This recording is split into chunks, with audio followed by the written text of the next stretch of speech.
Alrighty, we have got a good one today, my friends and family. We got a real good one, okay? So today, we are actually going to be studying salvation. Ultimately, grace is one of the most important things that we as the body of Christ must understand. If you don't understand the grace of God, the grace of Yahweh, of Yah, then you're not going to comprehend a lot of the scriptures because you're going to look at it through the wrong lens. You know, a lot of people doubt their salvation, or they think that they have to keep on doing something to maintain a state of salvation, which means they don't understand the Most High's grace. Grace is giving you something that you don't deserve. If you could work to maintain your salvation, then logically you should be able to work to earn your salvation, right? But we know that's not true. It's not true. You can't work to earn your salvation. You have to believe on the Lord Jesus Christ, the Word who became flesh, the one who died, whose blood was shed for the remission of sin, and who rose on the third day.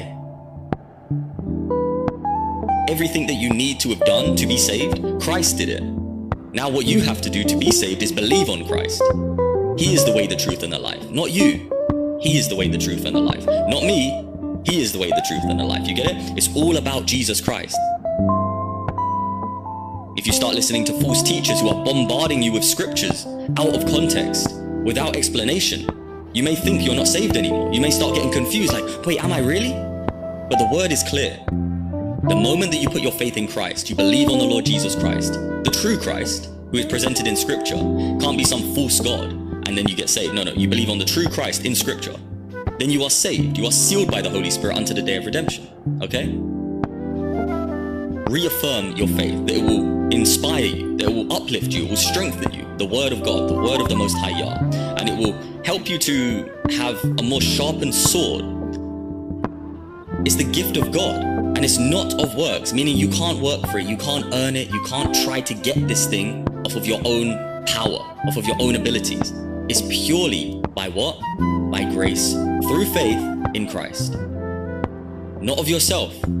So if you ever look into yourself like, look at me, I did this, I did that. No. Jesus did it. Yahushua, he did it. And according to scripture, that's what many people will do when they stand before Christ. They'll say, Lord, didn't we do this? Didn't we do that? I'll do a whole video breaking down that verse in the future, Yah willing. But let's go on to one of the most famous verses ever, which is John 3:16, okay? And it's a beautiful verse because it tells us pretty much what we need to know. And it said, the old man is dead and the new man is who you put on now. And he is the door. Whoever believes in him, in who? In him, in Jesus Christ, who is the door. He is the gate. He is the straight way. Jesus. It's all about him. He is the ark. So he is the one that we should be focused on. And what happens when we believe in him? We have everlasting life, you see? We have everlasting life. Guys, it is overlooked. If you look at the scripture without the lens of grace, you have no chance of comprehending everything, because if someone looks at the scripture from a works-based lens, they're going to see condemnation everywhere. They're going to see something that pulls them underneath instead of lifts them above. That I know that this is true, and I am saved, I am sealed by the Holy Spirit unto the day of redemption, and there's absolutely nothing that can separate me from the love of God, from the love of the Most High Yah. Hallelujah. Hallelujah. You know, and one more thing before we move on, right? Everlasting life. Everlasting life. This is very clear, right? Everlasting, meaning it doesn't end. So if we have everlasting life, then we have life that does not end. Life that does not end. Not life that is temporarily not ending, but one day might. No, it will not end. Meaning if we are saved, we have everlasting life. We will live forever. And they shall never perish. Neither shall any man pluck them out of my hand. You hearing this? My Father, which gave them me, is greater than all, and no man is able to pluck them out of my Father's hand. You see, Christ knew exactly what was going to happen. That people would try to come along and try to take your security from you, try to take away your peace, your joy, would try to steal, would try to kill, would try to destroy what the Most High has given you, or the knowledge of that gift, at least. And Christ is saying, no, I give you eternal life. We, the body of Christ, we cannot be plucked out of the hand of Christ. It's impossible. My Father, which gave them me, is greater than all, and no man is able to pluck them out of my Father's hand. So what is Christ telling us here? He's saying that his hand, Christ's hand, and the Father's hand are one. We are in the Christ's hand. We are in the Father's hand. These hands are agreeing with one another. If we're in Christ's hands, then we're in the Father's hand. If we're in the Father's hand, we're in the Son's hand. And if we're in their hand, we cannot be snatched. Okay? We can't be taken out of their hand. Because this hand is in agreement. These hands are in unity. And nobody can snatch us out of their hands. It's impossible. Jesus Christ said, I and the Father are one. They are on one accord. They're in agreement with one another. They are one. Father, Son, Holy Spirit. So there's no way that we're getting snatched out of the Father's hand. It's impossible. He is greater than all. You see, when the Father sent the Son into the world to die for us, his blood to be shed for the remission of our sin, and for him to rise on the third day, he has established the church. And the church is anyone who believes on Christ.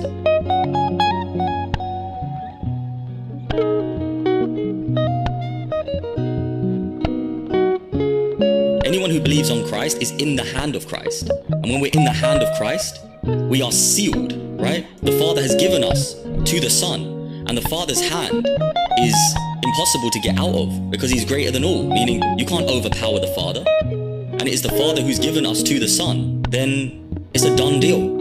That's ultimately what's being said here. It's a done deal. Have peace, relax, you're safe. But something that was revealed to me recently is this, and I've said it so many times, I find it so beautiful. All glory to the Most High for this beautiful, beautiful inspirational moment that I had when I was in prayer. And it is that no matter what, no matter how far you wander, you are always, if you're in the body of Christ, you are always simply wandering around on the palm of his hand. You can't be snatched. You're in his hand. He has you. So when Jesus is actually speaking here, he's speaking as the Good Shepherd. This is something we need to remember. And he's declaring that he personally guarantees our security. Why? Because the Father's greater than all, and he's gave us to the Son, right? Look, which gave them me. We have been given to the Son. And, you know, this is ultimately absolute security. It's such security that we don't have to have fear. The Most High said, I have not given you a spirit of fear, but of power and of love and of a sound mind. That's what he wants us to know. He wants us to focus on things from above. He doesn't want us to be stuck, continually worrying about things. He doesn't want you worrying about things if you're in the body of Christ. And if you're not yet saved, repent and believe on the Lord Jesus Christ. Put your faith in him. And after that, then start trusting the Holy Spirit. Start building your relationship with the Holy Spirit. Start reading scripture daily, studying to show yourself approved. But salvation, purely by grace through faith in Christ, and once you are saved, he has you in his hand. He has you in his hand. He loves you so much, so much. The love the Most High has for me, it surpasses understanding. And this love has elevated me to the position I'm in right now, to the understanding that I have right now. Because I looked at his love and I realized, wow, you love me this much? And it made me want to know more about him. I studied him, and more than that happened. Now, of course, there's going to be a lot of uneducated people, or people who don't comprehend the scripture in context, who are going to come along and say, oh, what about faith without works is dead? It's normally where most uneducated people, or people who are deceived, run to when they read this verse here. But you have a choice. You either read this verse, Romans 4:5, and take it for what it says. We're going to read it in a moment. Or you claim there's a contradiction in the word of God. So this verse here is clearly talking about being saved not by works. Look, but to him that worketh not, but believeth on him that justifieth the ungodly, his faith is counted for righteousness. So you have to ask yourself, do you believe this verse? Do you believe that even if you don't work, you are still saved purely by believing on the Lord Jesus Christ, who justifies the ungodly, and his faith is counted for righteousness? Or are you going to be one of those people who claims there are contradictions in the word of God? The moment that you believe on the Lord Jesus Christ, even if you have no works, you are still saved, because Jesus Christ has done it all for us. He's done all the works for us. The moment you believe on the Lord Jesus Christ, you are saved, sealed by the Holy Spirit unto the day of redemption. And he's the one who justifies us. We are justified eternally. That's why when we believe on him and we get saved, sealed by the Holy Spirit, we receive eternal life, everlasting life, not temporary life, eternal life. And his faith is counted for righteousness, right? The moment we believe, we have faith in Christ, we are saved. We are counted righteous. It's that simple. not because of works that we have done, but because of what he has done. You are counted as just, because Jesus Christ is just. He is the just one. He is the righteous one. He is the Lamb of God who takes away the sin of the world. He is the one who has made it possible